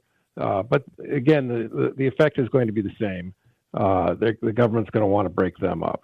But you've got cases now going on against, as I said, Meta, Amazon, Apple, Visa, and others. And it's just, as I say, open season, I think, on big tech right now. Folks, we're on with Robert Bork Jr., and again, president of the Antitrust Education Project. And it doesn't sound to me like you're very enthused about some of this. Do you think that some of this is government overreach, or do you think it was just unnecessary litigation, or neither? Some of that and some other things as well. Look, for 45 years, we had a system of antitrust enforcement. And you mentioned my father's book. In that book, which came out in 1978, he said, look, I think the antitrust laws aren't working. There's a paradox. We're trying to protect competition, but at the same time, we're destroying competition. So he proposed that we focus really not on competitors, but on the consumer. Let's not think about whether competitors are being mistreating each other. Let's look at how the consumer fares under our antitrust enforcement regime. And so he came up with this, did all the math and the economics, and came up with this idea about consumer welfare. And he and others were proposing this. The Supreme Court, 1 year after the book came out, somebody cited my father's work in antitrust in a case, and the Supreme Court said, this is exactly what we've been looking for to make sense of our antitrust laws. And for the last 45 years, the consumer welfare standard, a neutral standard that puts the consumer at the center of all decision-making in antitrust, that has prevailed. And we've had a good working system. Some people think not. The left particularly doesn't think so because they think it's pro-business and pro-capitalism, and they have a different view of the world. And so when the Biden administration came in, of course, they wanted to bust everything up. Big is bad, and started changing, trying to change from the consumer welfare standard to a different sort of more subjective standard. And they brought a lot of cases. They lost more than they won.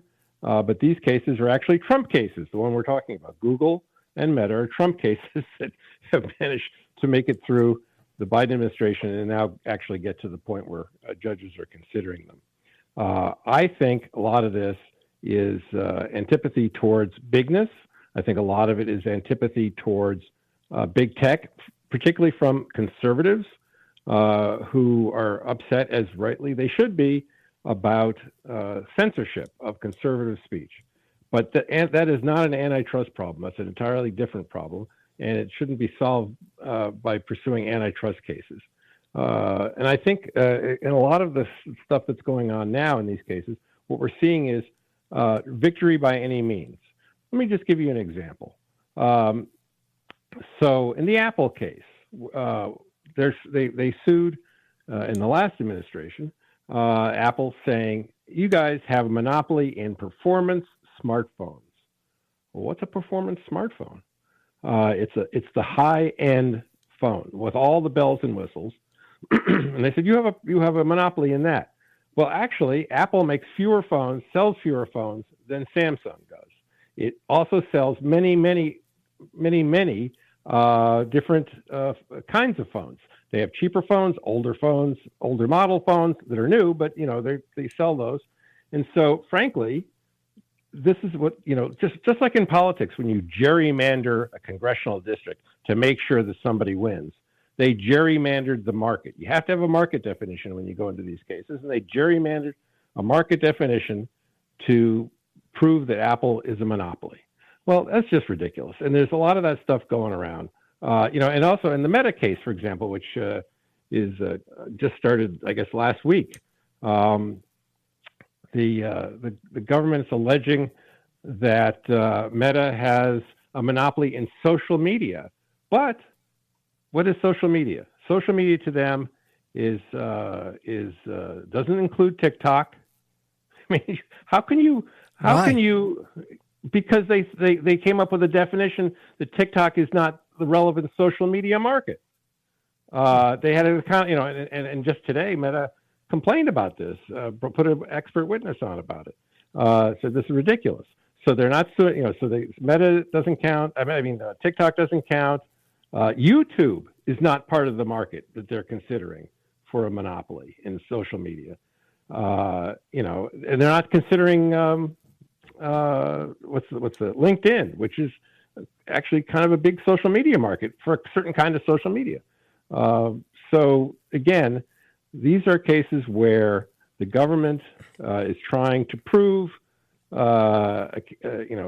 monopolies and to scotch. By the way, on the I'm sorry, I'm getting very excited. The Meta case, they're trying to get them to divest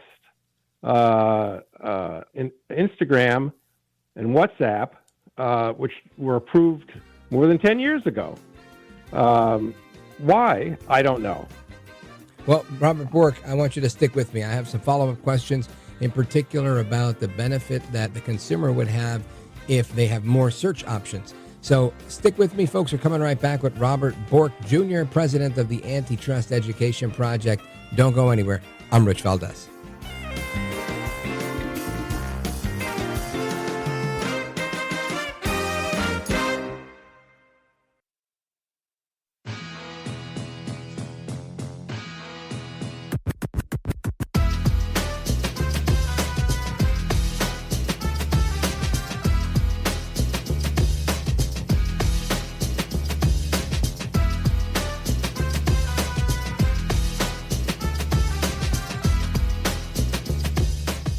Look at Rich Valdez. He's now a radio host, and he's a great radio host. America at Night with Rich Valdez.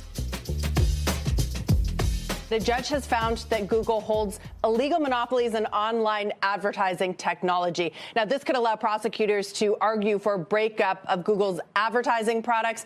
Google is now facing the possibility of 2 different U.S. courts ordering it to sell assets or change its business practices. Now, on top of U.S. cases, of course, there's European antitrust and a number of other lawsuits around the world, all adding to Google's regulatory pressures. That, again, a report on what's going on with Google. And our guest is Robert Bork, Jr., president of the Antitrust Education Project. Robert Bork, my initial thinking when I hear this is if the judge says that there's a monopoly on ad tech, I think there's whether it's a fair or unfair monopoly, I think they've monopolized the market for sure. People don't say, let me search engine that. They say, let me Google that, right? So I think if people are investing in Google for search or for ad-related search and whatnot, makes sense. They're the biggest game in town. And would it not give the consumers more options if there were another company, some competition? Or is that, again, big government interference, your opinion? Hey, Rich, how many how many search engines are you aware of? I know, like 3. Well, right, there's more than 3. Amazon is a search engine. Bing is a search engine.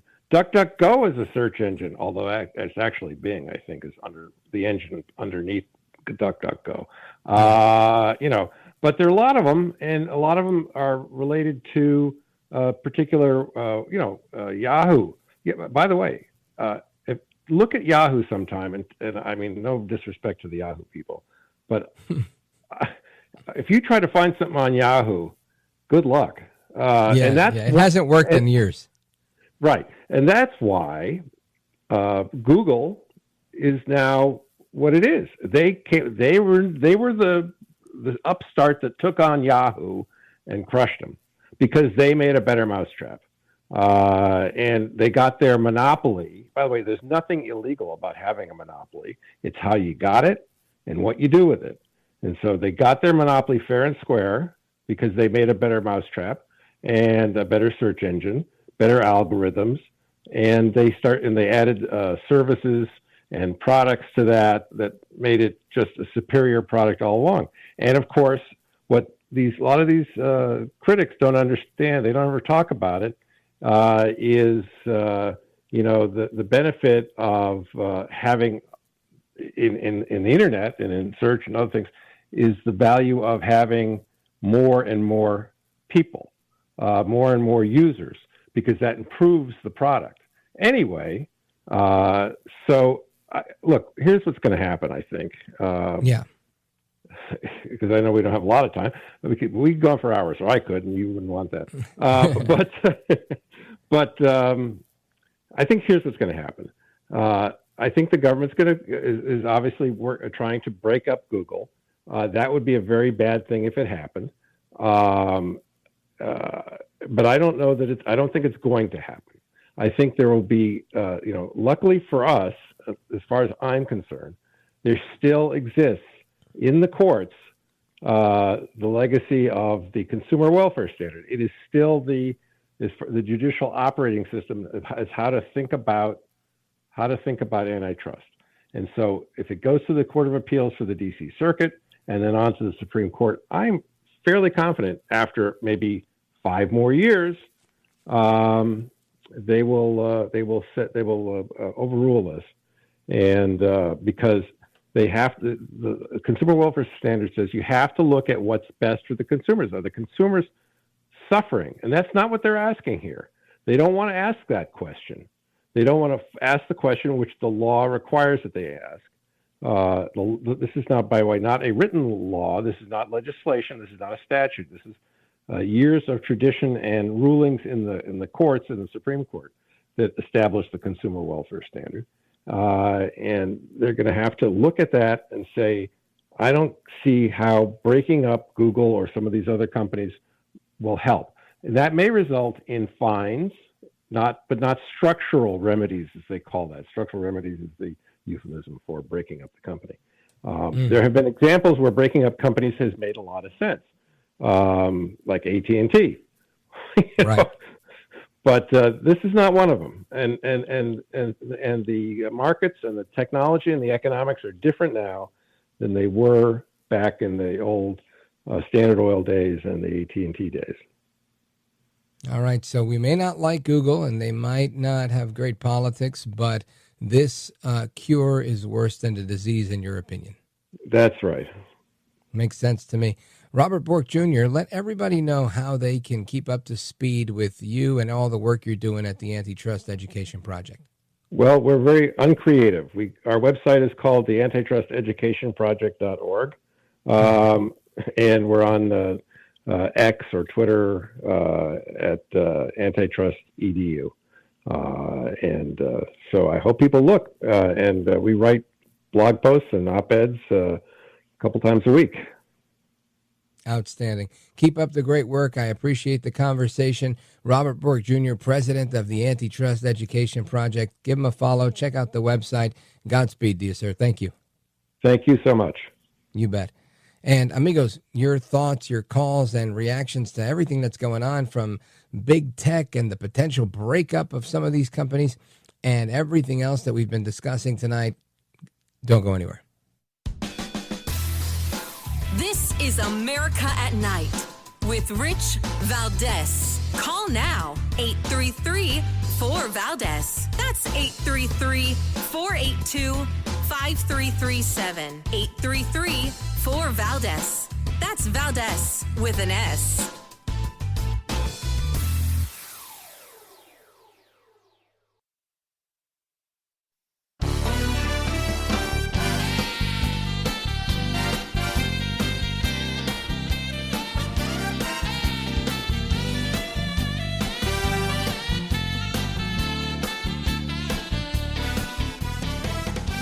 Rich Valdez, who again will do a fine job, and I know you'll enjoy listening to him. This is America at Night with Rich Valdez.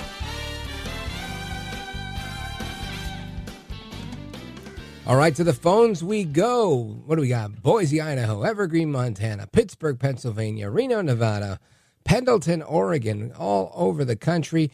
Let's go to John. John is in Reno, Nevada. Shout out to our friends at KFOY. John, go right ahead. Great show tonight, Rich. Thank you, sir. About the Muslim man in Minnesota that is against American imperialism. He has a short memory.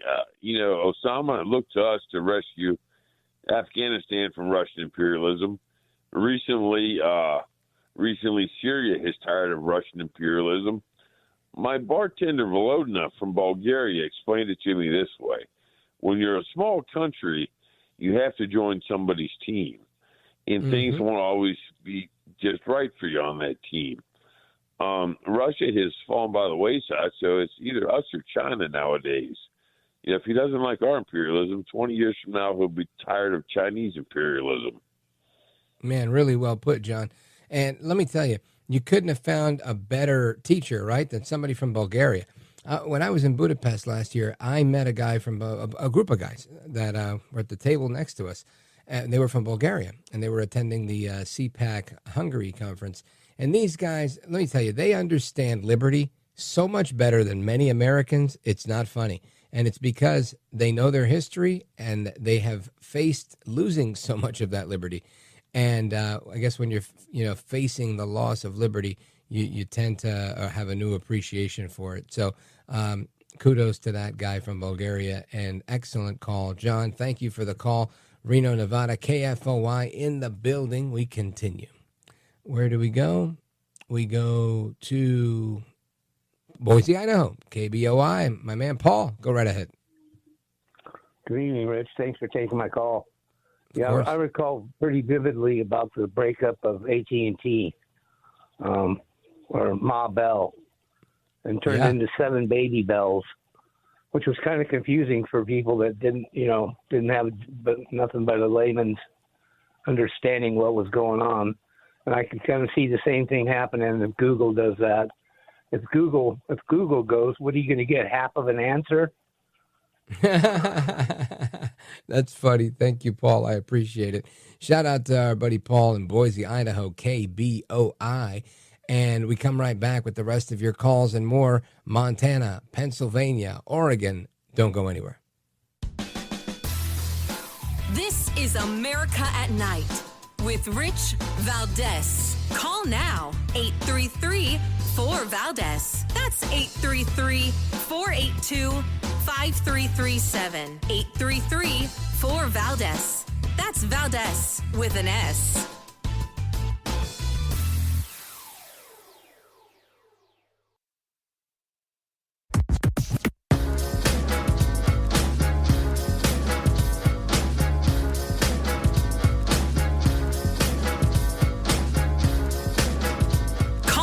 now. 833-4-VALDEZ. That's 833-482-5337. 833-4-VALDEZ. That's Valdez with an S. You're one of the best voices in radio for just giving reality to people and keeping it real. I feel like you're not one-sided at all. America at Night with Rich Valdez. We have to cover Democrats trying to figure out what their lane is and how they're going to get back on their feet. And we have to simply cover what this White House is doing. And I think if we do that, right, there's that saying, trust is gained in raindrops and it's lost in buckets. And it's not yes, you're not incorrect that the media has lost trust. This is where I would push back. When I see this kind of insight and passion being directed at the current administration and the lack of this kind of insight and passion being directed at the previous administration, where, again, I'm not talking about you, I'm talking about left-leaning news media organizations were kind of like, la, la, la, la, la, everything's fine. Look, the economy's great, la, la, la, immigration's not that much of a problem. And really being Cleopatra, queen of denial. Thank you. Boom. That is the comedic actor Rainn Wilson. You know him from The Office. And his guest on the Soul Boom podcast, which he hosts, Stephanie Ruhle from MSNBC. So when he says left-wing people in the media, not you, I can't imagine how he really wasn't talking about Stephanie Ruhle from MSNBC. But all that being said, their discussion is over the Democrats. And I want to get your thoughts on that. Jim, Pittsburgh, Pennsylvania, KDKA. Go right ahead. Yeah, hey, great show, Rich. Thank you. I was in college when I remember his dad fired Cox. And, actually, Cox was fired, and then Ruckelshaus, his dad. Because I'm 73, and I'm a following politics for 50 years. Okay? And I'll tell you this. Democrats have gone crazy. With this Senator Van Hollen going to El Salvador, I mean, that's insane. And I don't think the Democrats realize why they lost.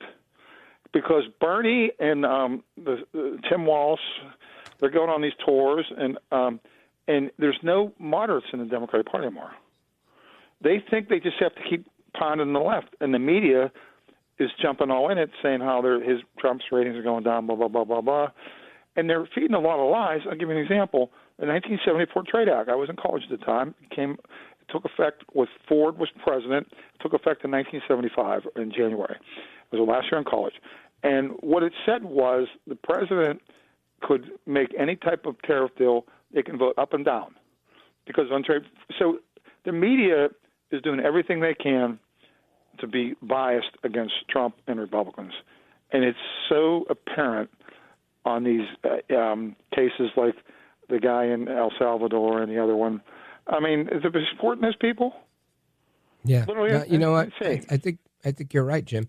It's clear to me, and the only place I guess I'd part company with that analysis is here. I don't know if there are no moderates left in the Democrat Party. I think it's that the moderates are not the squeaky wheel.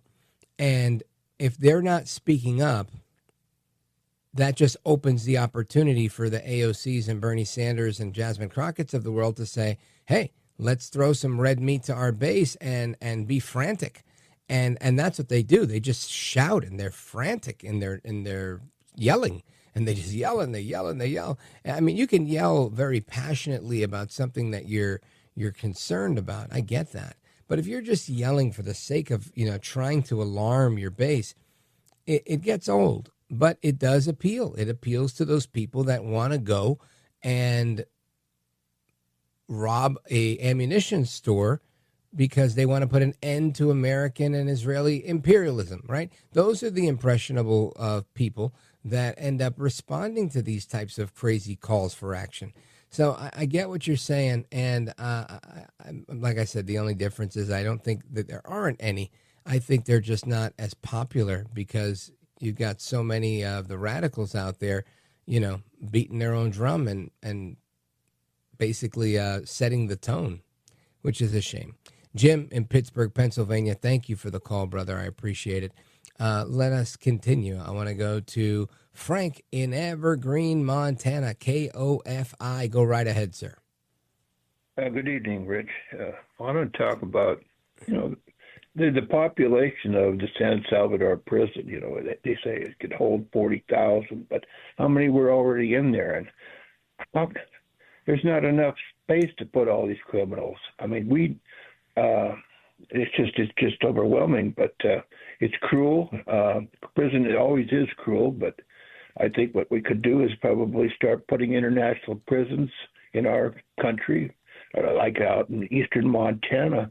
We've got places where you've got it's quicksand, and we could build a little moat around there and encompass it with monitor lizards if they try to escape. And my gosh, you could have a super maximum prison with one camera monitoring everyone in the place, and it's the Opticon type of I forget what they call that. It was invented centuries ago, but it's a very effective prison system, and you could even build them underground.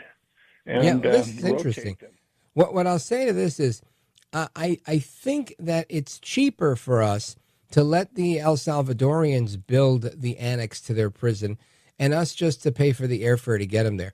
Because whatever deal we have with President Bukele, it's got to be a cheap deal. It's got to be cheaper than what it would cost us to do it here stateside. And the reason I say that is because the El Salvadorian currency is known as the colon, right? And a colon versus a dollar, a U.S. dollar, it's about 9 or 10, right? 9.5. I think it's 9.5 colons to every dollar. And just on the conversion rate of the currency, we're likely saving a bunch of money by outsourcing this to Bukele. Not to mention, I think they have an excellent reputation for that place being a hellhole, even though they serve margaritas and they let you have conjugal visits with senators and whatnot. So I think it makes sense to do that, barring the fact that, some judge doesn't come and say that's cruel and unusual punishment. You're violating the Constitution. You can't put our prisoners somewhere else, and putting an end to that. I don't know that they can do that just yet. It would probably have to go through a series of courts, but heck, what do I know? And I'm sure we're about to find out anyway. Frank in Evergreen, Montana, thank you for your call. Michael in Pendleton, Oregon. By the way, Frank is on KOFI, great station. Michael, KUMA. Michael, go right ahead. About a minute to you. Yeah, Rich, great to talk to you, my friend. One thing I was going to say, President Trump is definitely doing something right, or you wouldn't have the strong opposition against him. And I just wanted to say, me and my brother are strong supporters of President Trump and his policies, and we want him to get him through. But the Democratic opposition with these court challenges, do you think most of them will eventually get through, Rich? No, I don't. I think a lot of these things are just fodder. They're just trying to create a narrative in the media to push back on Trump because they literally don't have anything else. Michael in Pendleton, Oregon, KUMA, thank you for your call, brother. Godspeed to you and your family.